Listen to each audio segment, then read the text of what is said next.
नाज़रीन, इसराइल की हार के बाद दुनिया तब्दील हो चुकी है और वो लोग जो कि इसराइल के इत्तेहादी थे, इसराइल के साथ खड़े थे, आज वो इसराइल के मुखालिफ हैं और बात कर रहे हैं इसराइल के मुजालिम की, बात कर रहे हैं इसराइल की जारहियत की, जबकि दूसरी जानिब वो इजहार हमदर्दी कर रहे हैं फ़लस्तीनियों के साथ और ये कह रहे हैं कि फ़लस्तीनियों ने जिस तरह जुल्म बर्दाश्त किया, जिस तरह जबर बर्दाश्त किया और वो उसकी जितनी तारीफ़ की जाए वो कम है।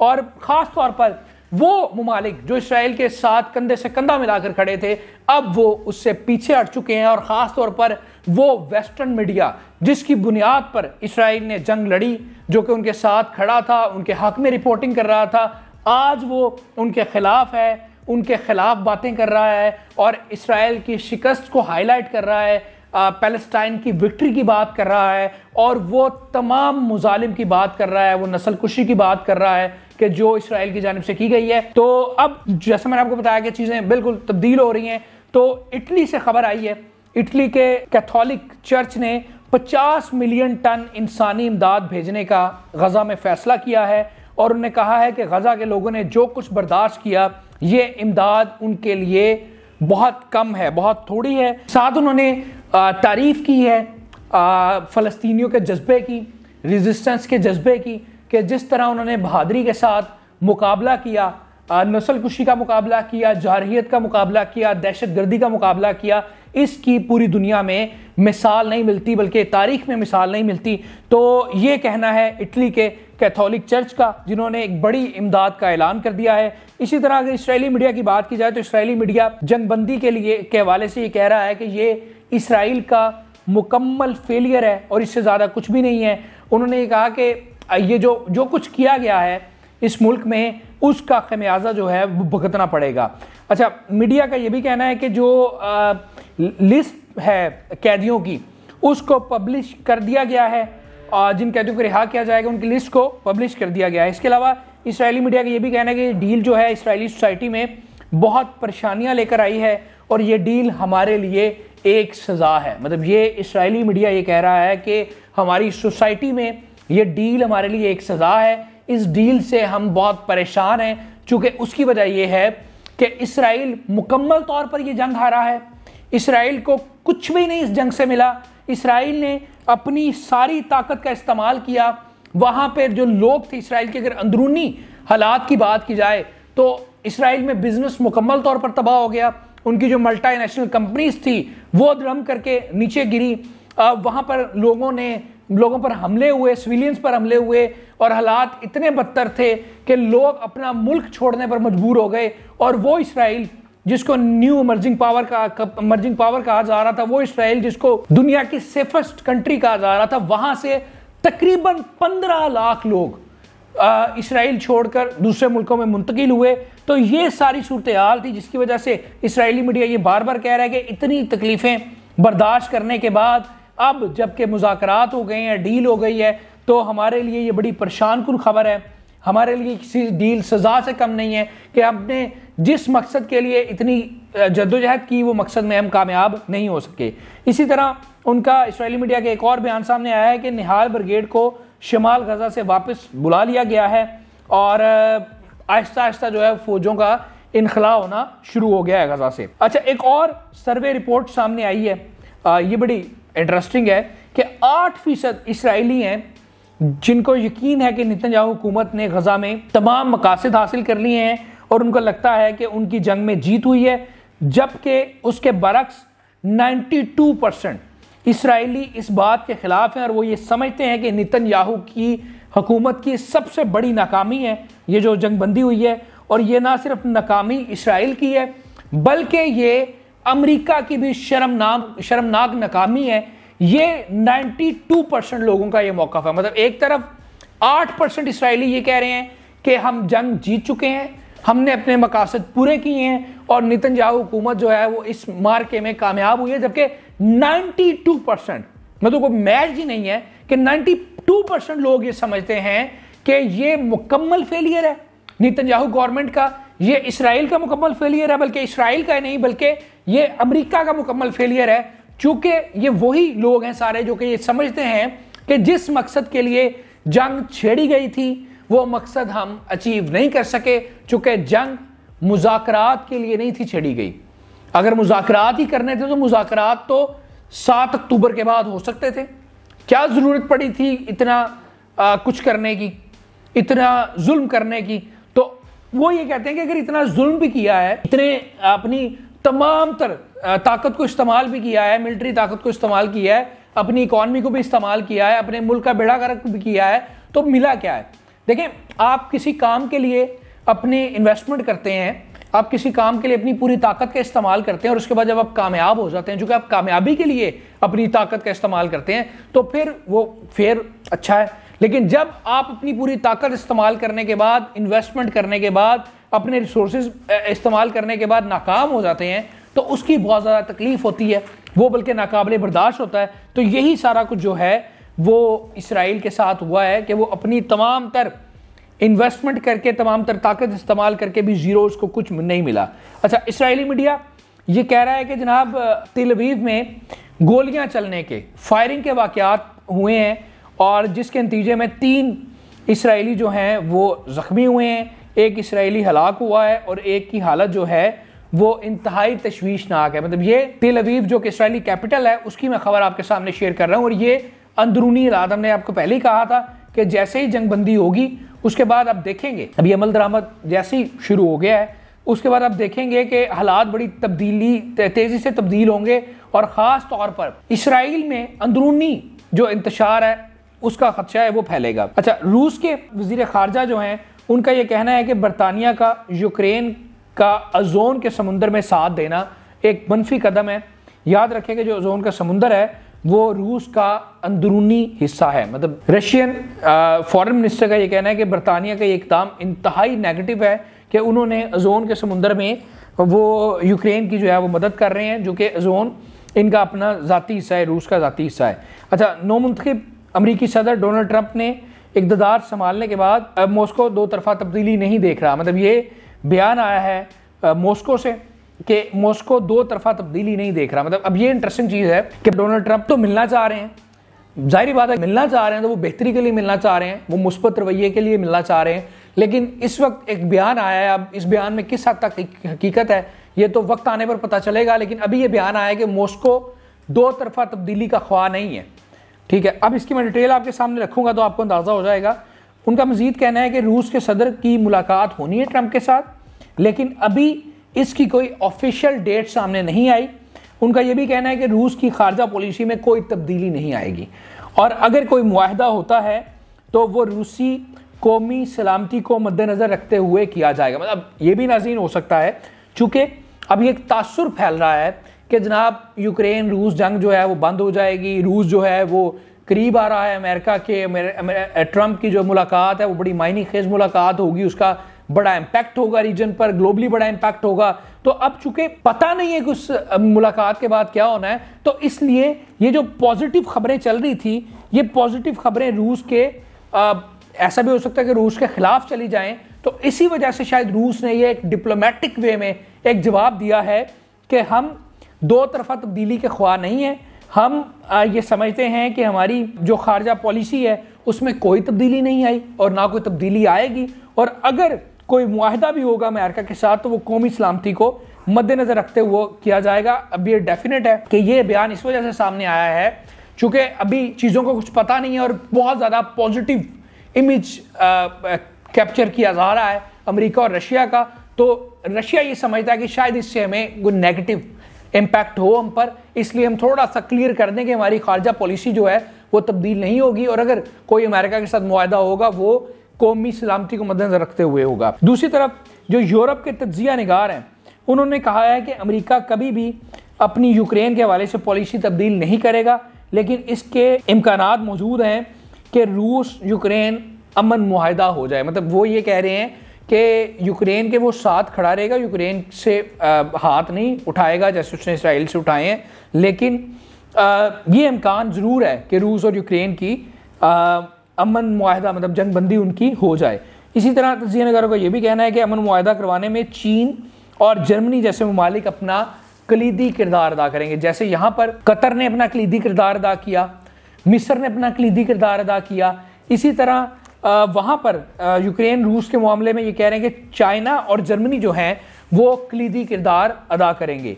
अच्छा, उर्दन के लोगों ने गजा अमन मुआहदे पर खुशी का इजहार किया है। कैपिटल है जो उनका, वहाँ पर बड़ी तादाद में लोग सड़कों पर निकले हैं, उन्होंने रैलियाँ निकाली हैं और उन्होंने इजहार तशक्कुर किया है और शुक्रिया अदा किया है उन तमाम फ्रीकैन का जिनकी बदौलत जो है वो अमन मुआहदा हुआ है, उन्होंने खुशी का इजहार किया है। अच्छा, ब्राज़ील के जो वज़ीर ख़ारजा उन्होंने ऐलान कर दिया है नाइजीरिया जो है वो ब्रिक्स में शामिल हो गया। नाइजीरिया जो कंट्री है वो ब्रिक्स में शामिल हो गया। ये ब्राज़ील के वज़ीर ख़ारजा का स्टेटमेंट सामने आया है। अच्छा, अब बात कर लेते हैं फ़लस्तीनी रेजिस्टेंस की। उन्होंने कहा है कि जी फ़लस्तीनी तंजीमों का ने कहा है कि जी इसराइली अमन मुआहदे की खिलाफ वर्जी कर रहा है, वो गज़ा पट्टी में हमले जारी रखे हुए हैं जिसकी वजह से दर्जनों फ़लस्तीनी शहीद हो रहे हैं जिनमें बच्चे और ख़वातीन शामिल हैं। मतलब ये वो ख़बर है जो कि हम मुसलसल हर वीडियो में रिपोर्ट कर रहे हैं कि जंगबंदी मुआहदा तो हो चुका है लेकिन उसके बावजूद इसराइली जारहियत नहीं रुकी। इसराइल जो है वो बमबारी कर रहा है, हमले कर रहा है फ़लस्तीनियों पर। शायद उसकी वजह यह है कि वो चूँकि अभी अमल दरामद शुरू नहीं था हुआ तो शायद उस वजह से कर रहा था, लेकिन अब उन्होंने कहा है कि हम कतर और मिस्र से ये दरख्वास्त करते हैं कि इसराइल की हट धर्मी को रोका जाए और हमारे सब्र का पैमाना लबरेज हो रहा है। यही वो बात है कि हमारे सब्र का पैमाना लबरेज हो रहा है। हम नहीं चाहते कि मुआहदे की पासदारी ना हो, हम कमिटेड हैं मुज़ाकरात पर, हम कमिटेड हैं अपनी बातों पर, लेकिन अगर ये हमले ना रुके तो फिर हमारा सब्र जब जवाब दे गया तो फिर एक ऐसा हमलों का सिलसिला शुरू होगा जो इनकी तरफ से नहीं रुकेगा। और यमन भी बार बार यही बात कर रहा है कि अगर मुआहदे की पासदारी ना की गई तो एक लार्ज स्केल ऑपरेशन शुरू करेंगे। ये यमन भी ये कह रहा है और ये सूरत हाल है कि अब रेजिस्टेंस ने भी ये बयान दे दिया है कि कतर और मिस्र जो है वो इसमें हमें इंश्योर करें कि हमले रुकें। अगर हमले ना रुके तो फिर दोबारा से एक नया सिलसिला शुरू हो जाएगा। उनका ये भी कहना है कि इसराइल पर यकीन नहीं है कि इसराइली कैदियों को रिहा करेगा। उन्होंने कहा कि जो लिस्ट शाया की है हमें उस पर भी यकीन नहीं है। मतलब ये भी इंटरेस्टिंग है कि वो ये कह रहे हैं कि अभी अगर अमल दरामद नहीं किया जा रहा, अभी जंगबंदी के बावजूद जो हमले किए जा रहे हैं, तो हमें आगे भी ये यकीन नहीं है कि बाकी जो चीज़ें हैं उस पर भी अमल दरामद होगा और इसराइल जो है वो फ़लस्तीनी कैदियों को छोड़ेगा। लेकिन इसमें कोई मैटर नहीं है, अगर इसराइली मुआहदे के खिलाफ वर्जी करेगा तो इसराइल को बड़े संगीन नजायज भुगतने पड़ेंगे। अभी जो हल्की फुल्की उनकी कसर रह गई वो भी जाती रहेगी और ये डेफिनेट टुकड़े टुकड़े होगा। उसकी वजह यह है कि इस अमन मुआहदे में जो जामिन है वो अमेरिका है। ये ट्रंप की ज़ाती रजामंदी से हुआ है और अगर इसकी खिलाफ वर्जी होती है तो वो ट्रंप की हिदायत की खिलाफ वर्जी होगी और ट्रंप भी एक्शन लेगा, अमेरिका भी एक्शन लेगा, इनका साथ भी छोड़ेगा। और दूसरी जनब जो रेजिस्टेंस हैं वो चूँकि पहले से ज़्यादा ताकतवर हो चुकी हैं, वो भी इनको भरपूर जवाब देंगी और यमन जो है वो भी लार्ज स्केल ऑपरेशन की तैयारी कर बैठा है। अच्छा, ईरानी सदर का बयान सामने आया है। उन्होंने कहा है कि लेबनान की जंगबंदी के बाद जो कुछ हो रहा है वो इसराइल की बर्बरियत है। जंग के बावजूद इसराइल लेबनान में हमले जारी रखे हुए हैं, जंगबंदी के बावजूद, जो इसकी कौमी सलामती को ख़तरे में डालता है। अच्छा, अब ईरान ने लेबनान के हवाले से ये बयान दिया है कि लेबनान में जंगबंदी के बावजूद, जिस तरह यहाँ पर जंगबंदी के बावजूद फ़लस्तीन में हमले कर रहे हैं, उसी तरह वो लेबनान में भी हमले कर रहे हैं। चूँकि मुझे लगता है कि अभी शायद ताकत का नशा जो है वो उतरा नहीं है और अभी शायद कोई कसर रह गई है और वो कसर भी पूरी हो जाएगी, आप देखेंगे, और फिर बहुत बुरी होने वाली है। अब जितने नताइज अभी भुगते हैं, अब इससे ज़्यादा संगीन नताइज भुगतने पड़ेंगे इसराइल को, चूँकि वो बाज नहीं आ रहा। अच्छा, शाम के वज़ीर ख़ारजा का बयान सामने आया। उन्होंने कहा कि हम काम कर रहे हैं कि शाम में फ़ौजी कॉन्फ्रेंस बुलाई जाए और इस कॉन्फ्रेंस में शाम के लोगों की बात की जाए। इस कॉन्फ्रेंस में हम शाम की नई हुकूमत पर बात करें और एक इब्तदाई रिपोर्ट में बताया जाए कि जिसमें शाम के लोगों के बुनियादी जो इंसानी हकूक़ हैं वो बताए जाएँ और उस पर बात की जाए। अच्छा, यूनरवा ने बयान दिया है। यूनरवा ने गज़ा जंगबंदी मुआहदे का खैर मकदम किया है। यूनरवा के तर्जुमान ने कहा है कि हम गज़ा में गैर मौजूदगी से वहाँ के लोगों के लिए ज़िंदगी जीना दुश्वार हो गई है और फ़लस्तीनियों के लिए बुनियादी तालीम, सेहत का निज़ाम मौजूद नहीं है। ये यूनरवा का कहना है, यूनरवा के रिप्रेजेंटेटिव का कहना है। और ख़ास बात यह है कि वो ये कह रहे हैं कि जनाब हमें अब, चूँकि पहले यूनरवा ये चाहती थी कि वहाँ पर ऑपरेशंस किए जाएँ, रिहेबिलिटेशन प्रोसेस का शुरू किया जाए, लेकिन इजाज़त नहीं उनको इसराइल की जानिब से दी जा रही थी। तो अब वो कह रहे हैं कि हमें इजाज़त दी जाए ताकि हम जो है फौरी तौर पर इक़दाम करें और उन्होंने जंगबंदी का खैर मकदम किया है। अमेरिका ने एक बड़ा एक्शन लिया है यमन के ख़िलाफ़, चूँकि यमन बिल्कुल उनको हिलने नहीं था दे रहा। यमन एक मसलसल कई महीनों से अमेरिका पर हमले किए जा रहा है, बल्कि रेड सी में अमेरिका को जकड़ कर रखा हुआ है और उनकी मूवमेंट उसने बंद कर रखी है। तो समझ नहीं आ रहा था अमेरिका को कि इनको किस तरह टैकल करें। तो अब अमेरिका ने जो यमनी कुवैती तजारती बैंक है उस पर पाबंदी लगा दी है। ये वो बैंक है जहाँ पर कुवैती इन्वेस्टमेंट थी और ये पाबंदी यमन के हमलों की वजह से लगाई गई है और इस पर बात की जा रही है, लेकिन इससे फ़र्क नहीं पड़ता, चूँकि यमनी जो है वो पहले से ये कह चुके हैं कि हमारा मजहबी फरीज़ा है फ़लस्तीनियों की हिफाजत करना, फ़लस्तीनियों का दिफा करना और फ़लस्तीनियों के लिए इसराइल अमेरिका से जंग करना। और वो कह चुके हैं कि अगर अमेरिका चाहता है कि हमारे हमले रुक जाएं तो उसका एक ही हल है कि जंगबंदी करवाई जाए और जंगबंदी मुआहदे पर अमल दरामद करवाया जाए, और अगर जंगबंदी मुआहदे पर अमल दरामद ना हुआ तो फिर बड़े लेवल पर लार्ज स्केल ऑपरेशन होंगे। तो ये एक रिएक्शन है अमेरिका की तरफ से कि यमनी कुवैती बैंक पर पाबंदी लगा दी गई है। दूसरी जानिब जो यमन के हमले हैं वो नहीं रुक रहे। 6 मुख्तलिफ इसराइली मकामात पर हमले किए हैं यमन ने और ख़ासा नुकसान पहुँचाया है, और जिसके नतीजे में जो इनका कैपिटल है तिल अवीव, वहाँ पर भी फ़ज़ाई हमले किए गए हैं। और इसराइली फोर्सेस का तो इस हवाले से कहना है कि यमन की तरफ से किए गए कई ड्रोन हमलों को हमने रोक लिया है, लेकिन हकीकत ये है कि मुख्तलिफ इलाकों में मुख्तलिफ जगहों पर और उनके जो मेन शहर हैं वहाँ पर ड्रोन हमले किए गए हैं यमन की जानिब से और यमन ने नुकसान पहुँचाया। और ये जो हमले हैं ये इसी वजह से किए जा रहे हैं जो कि इसराइली जारहियत जंगबंदी के बाद नहीं रुकी। अगर जंगबंदी मुआहदे के ऐलान के बाद इसराइल के हमले रुक जाते फ़लस्तीन पर, इसराइल की बमबारी रुक जाती, तो यमन के भी हमले रुक जाने थे। लेकिन चूँकि वहाँ पर यमन के हमले इसराइल के हमले नहीं रुके फ़लस्तीन पर, इसी वजह से जो है वो यमन भी अपने हमले जो है वो नहीं रोक रहा। और यमन ने बड़ा क्लियर ये कह दिया है कि जब इसराइल हमले रोक देगा तो हम भी हमले रोक देंगे, और अगर इसराइल जंगबंदी मुआहदे की पासदारी नहीं करेगा तो बिल्कुल खैर की तवक्को नाम से रखे, हम अब जो हमले कर रहे हैं इससे भी बढ़कर एक लार्ज स्केल ऑपरेशन करेंगे। और ये भी लार्ज स्केल ऑपरेशन का कह चुके हैं यमन भी। दूसरी तरफ जो लिबनान की रेजिस्टेंस है वो भी ये कह चुकी है, चूँकि वहाँ पर भी खिलाफ वर्जियाँ हो रही हैं कि हम बर्दाश्त कर रहे हैं, हमारे सब्र का जब पैमाना लबरेज हुआ तो हम दोबारा से जंग छेड़ देंगे, दोबारा से इसराइल पर हमले करेंगे। इसी तरह जो फ़लस्तीनी रेजिस्टेंस है उसने भी क्लियर कह दिया है, मिस्र और कतर से दरख्वास्त भी कर दी है कि जंगबंदी मुआहदे के ऐलान के बाद ये हमले नहीं होने चाहिए, हमले रुकवाए जाएँ, और अगर हमले ना रुकवाए गए और हमारा सब्र का पैमाना लबरेज हो गया तो फिर बड़े संगीन नताइज इसराइल को भुगतने पड़ेंगे।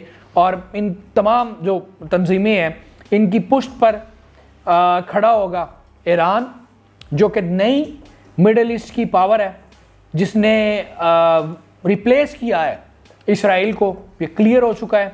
और अब सूरत हाल जो मुख्तलिफ है, अब जिस तरह पहले मिसकैलकुलेशन की थी ना इसराइल ने, चूँकि जंग जब इन्होंने छेड़ी तो इनकी कैलकुलेशन ये थी कि हम 2 से 3 महीने में रेजिस्टेंस का वजूद ख़त्म कर देंगे, उसके बाद फ़लस्तीनियों पर इतना जुल्म करेंगे कि वो अपना मुल्क छोड़कर मिस्र चले जाएंगे, बॉर्डर क्रॉसिंग कर लेंगे। लेकिन आज 15 महीने बाद ये साबित हुआ कि इनकी ये कैलकुलेशन गलत साबित हुई, ना तो रेजिस्टेंस का वजूद ख़त्म हुआ, ना फ़लस्तीनी अपना मुल्क छोड़ कर गए। तो अब एक बार फिर ये अब जो ये कैलकुलेशन लगाए बैठे हैं ना, जो कि अभी तक हमले नहीं रोक रहे, अब जो इनकी कैलकुलेशन है वो भी गलत साबित होगी। आप देखेंगे पहले भी इन्होंने गलत कैलकुलेशन की वजह से अपने हज़ारों फौजी मरवाए, अपना बेड़ा गर्क किया। अब जो रही सही कसर है वो भी अब इनकी निकलने वाली है, ये तैयारी पकड़ लें। चूँकि अगर ये बाज नहीं आ रहे तो फिर इनको अब पहले से ज़्यादा नताइज भुगतने पड़ेंगे। और अब ख़ास बात यह है कि पहले तो ये अमेरिका की वजह से इनकी बचत हो रही थी, चूँकि अमेरिका इनके साथ खड़ा था। अब चूँकि ट्रंप की वजह से चीज़ें तब्दील हो गई हैं, अमेरिका इनके साथ नहीं खड़ा। जब अमेरिका इनके साथ नहीं खड़ा तो हालात जो हैं बिल्कुल मुख्तलिफ होंगे। और अब वो इसराइल ना एक्सपेक्ट करें, वो जो 7 अक्टूबर के बाद वाला इसराइल था ना, आज वो वाला इसराइल नहीं है। आज आप देखेंगे जब दोबारा से चीज़ों का आगाज़ होगा, जंग का आगाज़ होगा, मामलात ख़राब होंगे, तो अब वो वाला इसराइल नहीं रहेगा जो इसराइल पहले था। वो इसराइल जो पहले था वो ख़त्म हो चुका है, वो मर चुका है, वो ख़त्म हो चुका है, वो नेस्तो नबूद हो चुका है। अब ये खोखला से इसराइल है जो कि लड़खड़ा रहा है और इसके भी दिन गिने जा चुके हैं। और जो रेजिस्टेंस है वो फिर ताज़ा होकर जमा होकर सामने आई है और अब दोबारा से जो है वो वो एक बड़े पैमाने पर जंग होगी। और एक चीज़ लिखी जा चुकी है कि फ़लस्तीन एक आज़ाद मुमलिकत के तौर पर दुनिया के नक्शे पर नमूदार होगा, जिसको पूरी दुनिया एक्सेप्ट करेगी, अमेरिका समेत। ये आप देखेंगे कि ये होगा और इसी वजह से ये सारा कुछ हुआ है। चूँकि ये सारा जो मामला है ये इस तरह नहीं है, ये इतनी आसान नहीं है कि एक रेजिस्टेंस जो है वो इसराइल को शिकस्त दे दे, अमेरिका को शिकस्त दे दे। ये ख़ास तौर पर अल्लाह की मदद शामिल हुई है, चूँकि जितना मुसलमानों ने वहाँ पे जुल्म बर्दाश्त की है, उन्होंने किबला अव्वल की हिफाजत की है, उन्होंने अपनी जानों की कुर्बानियाँ दी हैं, लेकिन अपना मुल्क नहीं छोड़ा किबला अव्वल की हिफाजत के लिए, किबला अव्वल को नहीं छोड़ा। तो ये इसी वजह से अल्लाह ताला ने की मदद फरमाई, गैबी मदद फरमाई, इनको कामयाब किया। और इसी वजह से आप देखेंगे इनकी कुर्बानियाँ रंग लेकर आएंगी कि फ़लस्तीन जो है वो एक आज़ाद मुमलिकत के तौर पर दुनिया के नक्शे पर नमूदार होगा। तो नाज़रीन, ये आज की वीडियो थी जो आपके सामने मैंने रखी, और इसमें जो सबसे बड़ी तब्दीली है वो यही है कि जो इसराइल के इत्तेहादी हैं, इसराइल के दोस्त हैं, वो आज इसराइल के दुश्मन बन चुके हैं, इसराइल के जराइम को बेनकाब कर रहे हैं और गज़ा के लिए इमदाद की बात कर रहे हैं। और हमले चूँकि अभी नहीं रुक पा रहे, जारियत अभी भी जारी है, तो इसका डेफिनेट रिजल्ट भुगतना पड़ेगा। तो ये आज की वीडियो थी, मैंने कोशिश की सारी मालूमात आप तक रखूं और उम्मीद करता हूं कि आपको मालूमात सारी पहुंच गई होगी। मज़ीद वीडियोस के लिए हमारे चैनल को ज़रूर सब्सक्राइब कर लीजिए ताकि हर नई आने वाली वीडियो आप तक बर वक्त पहुँच सके। और अगली वीडियो तक मुझे इजाज़त दीजिए। अल्लाह ने के बाद।